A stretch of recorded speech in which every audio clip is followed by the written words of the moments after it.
Hello, Bacho, and welcome to the first episode of our new chapter that is Matter Around Us, या तो Matter in our surrounding. Today, we are going to learn about different states of matter. In this world, in this universe, there are mainly 5 states of matter. You might be knowing about solid, liquid, and gas, but there are two more states of matter, that is plasma and Bose-Einstein condensate. Let us study about solid. Solid के पास डेफाइनाइट shape होता है, डेफाइनाइट volume होता है, very rigid structure होता है और उसको compress करना नामुमकिन होता है. Particles are very tightly packed with each other, यानी एक दूसरे के बहुत नजदीक होते हैं.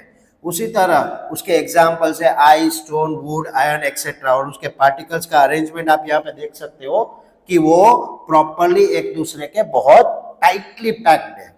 अगर हम लिक्विड की बात करें तो there is no fix shape but it has a fix volume. It takes the shape of the container in which it is dropped and it is slightly compressible. उसको हम थोड़ा कंप्रेस कर सकते हैं. Have more kinetic energy than solid. Examples water, milk, oil and mercury. If we talk about gas, no fix shape, no fix volume. It entirely fills the space. जिस भी container में हम उसको डालेंगे वो उसको पूरा भर देगा. It is highly compressible and particles are very far away. यहाँ पे आप अरेंजमेंट देख सकते हो. The examples are air, oxygen, carbon dioxide, helium, etc. The fourth state, the new state for you is plasma. No fixed shape, no fixed volume, but it conducts electricity. It is made up of charged particles, यानी उसके अंदर ions और electrons होंगे and it occurs at very high temperature. इसके particles के अंदर अगर हम देखेंगे तो पॉजिटिव और नेगेटिव यानी कि प्रोटॉन्स और इलेक्ट्रॉन्स होते होंगे.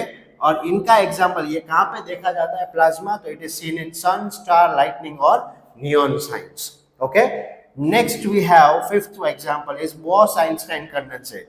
ये ऑकर करता है एब्सोल्यूट 0 केल्विन टेम्परेचर पे.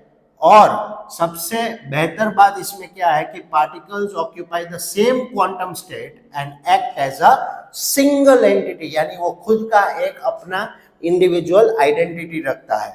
Right, the example is ultra cold gases, example rubidium. आप पार्टिकल का अरेंजमेंट देख सकते हो. So in total there are 5 different states. अगर हम सॉलिड में से लिक्विड में कन्वर्ट करेंगे वो मेल्टिंग कहलाएगा. लिक्विड में से गैस वेपराइजेशन, गैस में से प्लाज्मा तो आयोनाइजेशन, प्लाज्मा में से बॉस-आइंस्टाइन कंडेंसेट तो उसको हम कूलिंग कहेंगे. Bose Einstein condensate to plasma heating, plasma to gas deionization, gas to liquid condensation, liquid से सॉलिड होगा फ्रीजिंग. तो आप आज मुझे कमेंट में बताएंगे कि एक ऐसी कौन सी चीज है जो डायरेक्टली सॉलिड से गैस में कन्वर्ट हो जाती है, वो लिक्विड में कन्वर्ट ही नहीं होती. Stay tune. आई होप आपको ये वीडियो समझ में आ गया होगा, ये कॉन्सेप्ट क्लियर होगा.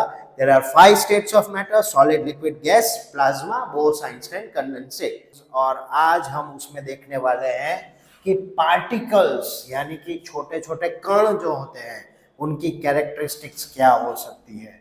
The main characteristics of particles are: Number 1, they are very tiny. Number 2, they have space between them. Number 3, they are in constant motion. Number 4, they have a very attractive force. And number 5, they diffuse into each other. चलिए थोड़ा detail में देखते हैं कि very tiny यानी कि particles जो होते हैं वो बहुत छोटे होते हैं. कई पार्टिकल्स ऐसे भी हैं जो नैनोमीटर स्केल्स पे भी हो सकते हैं या उससे भी छोटे. Second one is they have space between them. आप एक पानी और सॉल्ट का एग्जांपल ले लो. जब हम सॉल्ट को पानी में डालते हैं तो वो वहां पे मिक्स हो जाता है. वो कहाँ चला जाता है सॉल्ट? वो चला जाता है जो इंटरमॉलिक्यूलर स्पेस है, यानी कि जो स्पेस है पार्टिकल्स के बीच में, उसके बीच में जाके वो बैठ जाता है. Particles are in constant motion. कोई भी पार्टिकल्स होंगे तो वो हमेशा मूवमेंट करते रहेंगे. अगर सॉलिड है तो मोशन ज्यादा होगा, गैस है तो मोशन थोड़ा दूर दूर होगा, लेकिन उसमें भी होगा बेहतरीन और सबसे फास्ट. एक छोटा सा एग्जांपल कि स्प्रे है, अगर मैं इधर स्प्रे करूंगा तो वो पूरे रूम में थोड़ी ही देर में बिखर जाएगी, उसकी स्मेल फैल जाएगी. ऐसा क्यों होगा? क्योंकि जो पार्टिकल्स है वो मोशन में है. तीसरा है अट्रैक्टिव फोर्स, यानी कि पार्टिकल्स के बीच में उनका फोर्स जो है वो अट्रैक्शन का फोर्स है, यानी वो एक दूसरे को पकड़ के जकड़ के रखते हैं। फिर है डिफ्यूज इनटू ईच अदर, यानी कि एक पार्टिकल दूसरे पार्टिकल के अंदर मिक्स हो सकता है। It depends on the density and the size of the particle. Okay, so behaviour on different state. Solid में particles they are very close, liquid they have some space between them, gas they are very far apart, यानी कि solid में particles ज्यादा move नहीं करते, सिर्फ vibrate करते हैं। लिक्विड में they can move and gas में they have free to move in all the directions. तो एक की पॉइंट्स हमने जो देखा इस वीडियो में कि matter is made up of particle, जो भी दुनिया में कोई भी मैटर है उसके अंदर है पार्टिकल्स। दूसरा है पार्टिकल्स आर वेरी स्मॉल, मैं अपनी नेकेड आई से उन्हें नहीं देख सकता, मुझे माइक्रोस्कोप चाहिए। They have space between them, they are in constant motion, they attract each other and they can diffuse each other. I hope आपको ये कॉन्सेप्ट समझ में आ गया होगा। आज हमारा टॉपिक है can matter change it's state. आपको क्या लगता है स्टेट्स कितने हैं? हमने पिछले वीडियो में देखे थे, there are 5 states of matter, solid, liquid, gas, plasma and Bose Einstein condensate. आज हम पढ़ने वाले हैं बेसिकली 3 स्टेट्स ऑफ मैटर के बारे में कि कैसे कोई भी एक चीज है वो एक स्टेट में से दूसरे स्टेट में से तीसरे स्टेट में कन्वर्ट हो सकती है। तो states of matter solid, liquid, gas available है। बेस्ट एग्जांपल हम ले सकते हैं वो है वाटर का। अगर वो सॉलिड फॉर्म में है, यानी कि वो आइस है, वो सॉलिड है, उसको जब हम मेल्ट कर देंगे तो वो लिक्विड फॉर्म में आ जाएगा, यानी कि वो वाटर बन जाएगा। उसको और ज्यादा हम हीट करेंगे तो वेपराइजेशन होके वो क्लाउड बन जाएगा, गैस बन जाएगा। उसी गैस को अगर हम कंडेंसेशन करेंगे तो वापस से वो कंडेंसेशन करना यानी ठंडा करना, वापस से वो लिक्विड में कन्वर्ट हो जाएगा। और उसी लिक्विड को अगर हम वापस से फ्रीज कर देंगे, जमा देंगे, तो वो आइस का फॉर्म ले लेगा। कोई कोई ऐसे भी ऑब्जेक्ट्स या तो प्रोडक्ट्स हो सकते हैं जो डायरेक्टली सॉलिड से गैस में जा सकते हैं, उस प्रोसेस को हम कहते हैं सब्लिमेशन प्रोसेस। और कोई ऐसे भी है जो गैस से भी डायरेक्ट सॉलिड में जा सकते हैं, उस प्रोसेस को हम कहते हैं डिपोजिशन प्रोसेस। वैसे तो there are 3 states, main states of water, main states of matter, solid, liquid and gas, और इन्हीं के आजू बाजू में सारे एग्जाम्पल्स आपके चलते रहेंगे। अगर हम इंक्रीज इन टेम्परेचर कर रहे हैं तो सॉलिड टू गैस का कन्वर्जन होगा, और डिक्रीज कर रहे हैं तो गैस टू सॉलिड का कन्वर्ट हो सकता है। क्लियर? आई होप इस वीडियो में और कुछ ज्यादा नहीं मिलेगा आपको, लेकिन ये जो चेंजेस हो रहे हैं मैटर के, तो yes matter can change the shape, और उसके इफेक्ट्स भी कई है, जैसे कि टेम्परेचर का इफेक्ट हो सकता है, प्रेशर का इफेक्ट हो सकता है, और भी बहुत कुछ। राइट? आई होप आपको ये वीडियो समझ में आ गया होगा। आज हमारा टॉपिक है इवोपरेशन। हमने पिछले एपिसोड्स में देखा था कि कैसे सॉलिड को लिक्विड में कन्वर्ट किया जाता है, लिक्विड को गैस में कन्वर्ट किया जा सकता है, और हमने साथ में इंटर कन्वर्जन प्रोसेस भी देखी है। और आज का जो टॉपिक है इवोपरेशन। इवोपरेशन क्या होता है? तो evaporation is a process in which a liquid changes into vapor from its surface without reaching its boiling point। यानी कि कोई भी लिक्विड है जिसको हम गर्म कर रहे हैं, वो कन्वर्ट हो रहा है वेपर में, लेकिन कब तक? उसके वेपर उसके बॉइलिंग पॉइंट तक पहुंचने से पहले ही वो कन्वर्ट हो रहा है, तो उस प्रोसेस को हम कहेंगे evaporation. There are 4 factors which affect the evaporation. Factor number 1 is surface area. जितना ज्यादा सरफेस एरिया होगा, इवोपरेशन फास्ट होगा। टेम्परेचर, जितना higher the temperature, again faster evaporation. Humidity, humidity जितनी कम होगी, इवोपरेशन उतना फास्ट होगा।